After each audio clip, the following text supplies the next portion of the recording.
ako ngayon sa Hagonoy, Bulacan. Ay kuya, ito ba yung mga huli? Anong isda po ito? Kapak po, ma'am. Kapak. Ano to, pang tuyo? Pang daing po, ma'am. Ang liit naman na daing nito. Dadaingin to. Ganyan lang. Ah, babatakin lang.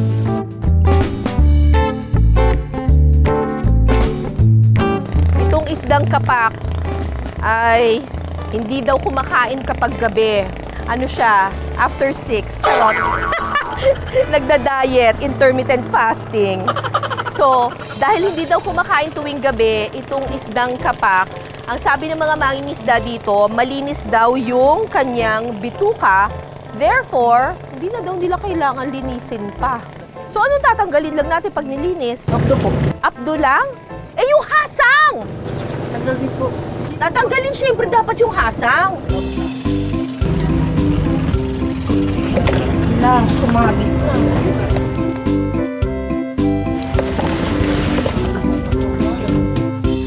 Kailangan na ito ngayon linisin bago natin magagawang daing. Lahat yan lilinisin? Sus, ang dami. Naku, baka hanggang bukas pa kami matapos dito. Parang ang dali lang maglinis nito ah. Subukan nga natin. Sige, tatry ko ha. So, ganyan, tapos hihiwain dito. Ganyan. Tapos, anong tatanggalin dito? Ito to. Ganyan. Yan, ganyan. Ang paglilinis ko ng kapak, mukhang pak na pak. Ang galing naman! Oh, gumagaling na ako. Kahit papano. Galing ni ate. Nalaman ko rin na halos wala palang tapon sa isdang ito. Pati yung pusod? Saan kinukuha yung pusod? Aba, panalo. Bakit? Anong ginagawa doon sa pusod? Dito po, pag nakuha po, pinapaksiw na po namin. Tapos nilalagay po namin siya sa garap. Bakit? Nabibenta po siya namin ng 200 po isang garapon. Yung garapon po ng peanut. Magkano yung kinikita ninyo dito sa pagdadaing? Isang ganito po siya, 50 pesos. Kailangan makagawa ko ng isang ganyang puno? Oh my gosh, kailangan pala mabilis ang trabaho dito. Dami pang pusod. Dito na lang ako tagakuha ng pusod. Mas madali. Ay. Yan na? Malinis na yan? Ganun lang?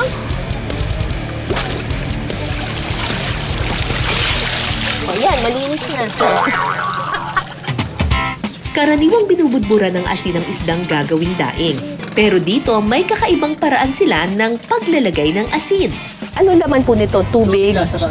Tubig na fresh? Ah, tubig alat! Ah, ibabalik sa tubig alat. Okay. At lalagyan po konti. At tas lalagyan ng asin. Wow, konti ba yun? Baka konti to si kuya, isang malaking sando. So itong mixture na to ay tubig alat at dinagdagan pa ng asin. So, sobrang alat talaga nito.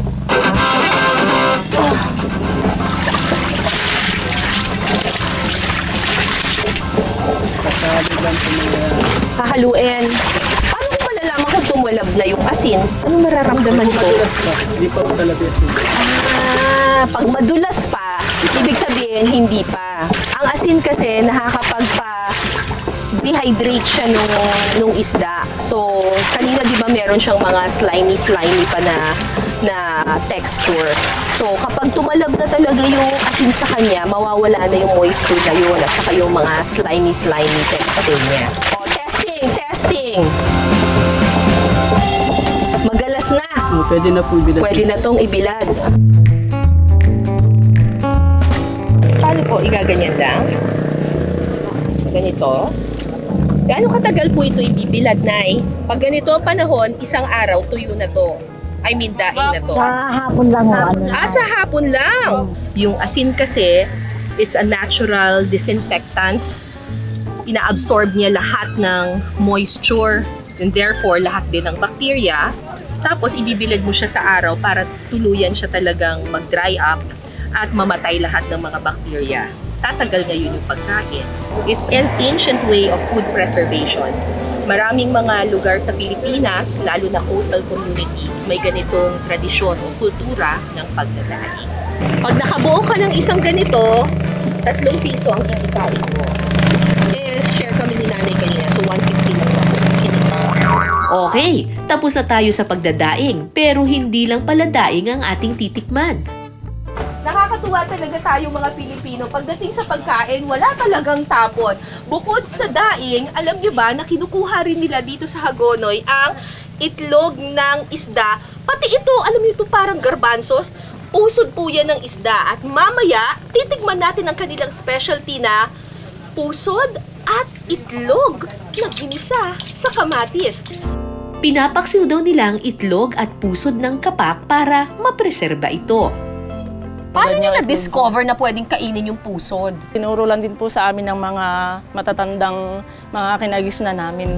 Madali lang daw ang pagpepreserba ng itlog at pusod ng kapak. Nalagay na po dito. Teka, wala pang apoy! Ate! Yung sashimi? Ilalagay na Ate, ba't mo ilalagay? Opo, ilalagay Hindi pa mainit ang... Hindi po kailangan na uminit kasi po papaksiw lang po siya. Kailangan po sama-sama na siya dito. Maluluto yun nang hindi mainit yung kawali? Hindi po, tsaka po siya sisindihan yung apoy. Oo, ganyan lang po siya. Ayan. Oo nga pala, ikaw yung taga-Hagonoy yan. Mas alam mo yan kesa sa lalagyan akin. siya ng konting bechin. Pinakukuluan lang nila ito sa bawang, suka, asin at paminta. Kapag natuyo na ang suka, pwede na itong hanguin. Eh ano naman po ito? Yan po yung finished product pagka po pinaksiw na siya nito. Paksiw. Opo, pinaksiw na po siya. Parang ano, papapakin lang, ganyan? Opo, pwede na din po siyang Sige nga, ganyan. kainin mo. Ako ngayon ba? Oo nga. Baka mamaya hindi totoo eh. Sarap po. Okay, Maasim po na yun. maalat. Opo. Ganyan po talaga ang lasa niya. Para po ano siya, yung ma-preserve na medyo matagal siyang masira. Okay ka pa, ate? Sabi ko. Sali na lang po natin dito. Ang pinaksiw na itlog at pusod, masarap daw igisa sa kamatis. Igigisa muna ang bawang at sibuyas. 200 pesos din to, ha? Bilisan mo pagluluto, baka maubos ko to. Joke lang. Ma'am, hinay-hinay lang. Eto, sangkaterbang kamatis. Durugin ng kaunti ang kamatis sa kawali hanggang sa malanta. Po, ilalagay na natin siya. At saka ilalagay ang pinaksiw na itlog at pusod ng kapak. Titimplahan ito ng asin at paminta. Kailangan ingat lang sa paghahalo para hindi madurog yung bihod. Ayun! Pagkatapos pakuluan ng ilang minuto, ready to serve na ang ginisa sa kamatis na itlog at pusod ng kapak. Tikman na natin. Sarap. Ang nagpasarap dito yung maraming kamatis eh. Yung itlog o yung bihod, meron siyang grains ng kaunti. Magaspang yung bihod kasi kumalo na siya doon sa mismong sauce. Malinamnam yung bihod. Yung pusod naman, para siyang pusit. Ganun yung texture. Ang sarap ng timpla. Galing magluto ni Ate Lani. Itlog at pusod pala ang ulam na. Siyempre, perfect din itong almusal kapag ipinare sa piniritong daing na kapak. Wala na talagang tapo ng isdang ito ah. Panalo.